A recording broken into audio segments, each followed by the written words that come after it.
Hey, how's it going, guys? Mr. Boss for the win here, and in today's Grand Theft Auto 5 video, I actually have some potentially bad news for those of us that were excited for the gun running update and the aspect of getting a hangar or a base of operations or a bunker inside of Fort Zancudo. I mean, it seems so obvious. Gun running has a military theme. The military base in Grand Theft Auto 5 and GTA Online is Fort Zancudo, so it would seem likely that in some way, shape, or form, we'd be able to own a base of operations as like the most expensive one inside of the fort itself. Well, FunMW2 came out the other day and actually gave us some not so great information as to maybe some of the problems that Rockstar could encounter if they tried to use Fort Zancudo as a property area. So another user on the GTA forum site, Roger Cheeto, said, I wonder if the open hangar that was opened in the heist update at Zancudo, which is what I talked about in a previous video, will get used. And FunMW2 said restricted areas won't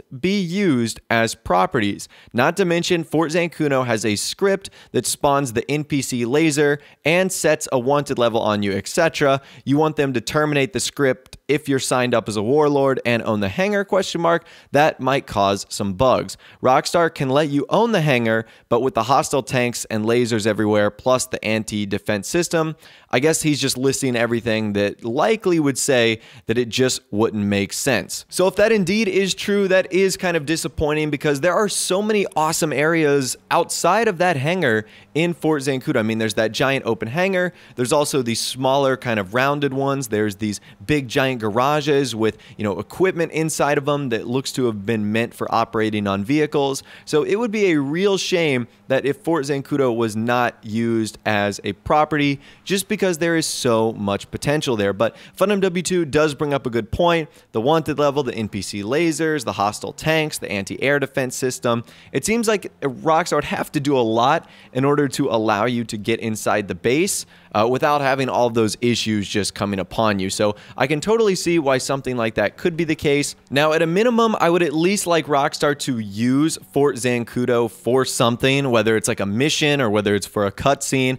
This entire time in the game, Fort Zancudo has, for the most part, been ignored. Really, the last thing they've done, and the last big thing they've done, was the special vehicle mission featuring the Ruiner 2000, when you went in there with the Ruiner 2000s and you blew a bunch of stuff up and then you escaped. But for the most part, there isn't anything that happens in Fort Zancudo mission-wise or even remotely of importance in Grand Theft Auto Online. Now, this is kind of interesting because another user on the site, Lameboy, who's been a member since 2008, I don't know if that gives him any extra credibility or anything like that, but he responded to this entire situation by saying, but the wanted level Zancudo script is off in every import-export vehicle acquisition mission. When heading towards the car blip, before you picked it up, fought for it, etc., you can freely land there in Fort Zancudo, roam around, steal any vehicle you want, not engaging an NPC, jacking them from a ride, or firing them without a wanted level, so disabling this when flagged as a warlord should not pose any problem at all,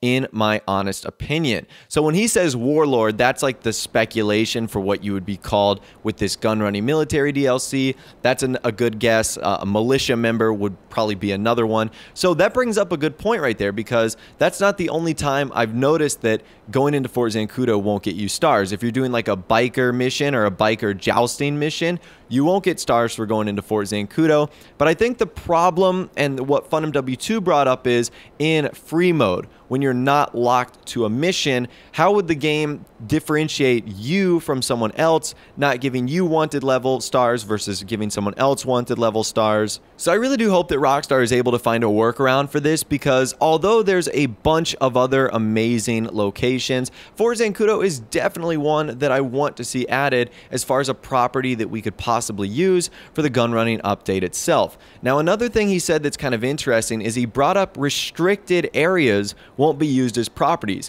I'm trying to think, what are the other restricted areas in the game and what other places might be eliminated from becoming properties? My first instinct was the Los Santos International Airport, which in single player is restricted. I know in online it's not. So I wonder what issues Rockstar might have with that. That might be a totally separate issue with the buildings not necessarily working out. But honestly, I think Fort Zancudo is the only restricted area in the game, where if you walk there, you instantly get stars or you instantly get people attacking you. That might also eliminate the cannibalist camp that's located kind of similar to Mount Chiliad, because if you walk up there, they'll instantly start attacking you. So I think we need to be on the lookout for areas like that. And sadly, if that's the case, it also might eliminate the Merryweather Docks from being a property that could be used as well, because if you stumble in that Merryweather Docks area, they will start shooting you pretty instantaneously. So I'd love to hear from you guys in the comment section down below. Do you think this means we won't be able to use Fort Zancudo as a property in Grand Theft Auto Online Gunrunning DLC for a bunker or a base of operations or anything like that? Let me know what you think in the comment section down below. I personally have a hard time believing that Rockstar would 100% exclude the military base from being a property in an update that's all about gun running, army, and the military, and everything like that. So, like I said, let me know your thoughts, opinions, and more in the comment section down below. What do you think is going to happen to Fort Zancudo in this military update? If you guys did go on to enjoy this video, though, a like rating would, of course, be awesome. And also, subscribe to my YouTube channel if you are new or you like daily GTA 5 videos like this. With all the way, guys, like I said, thanks so much for watching. Take care, and I'll see you guys in the next video.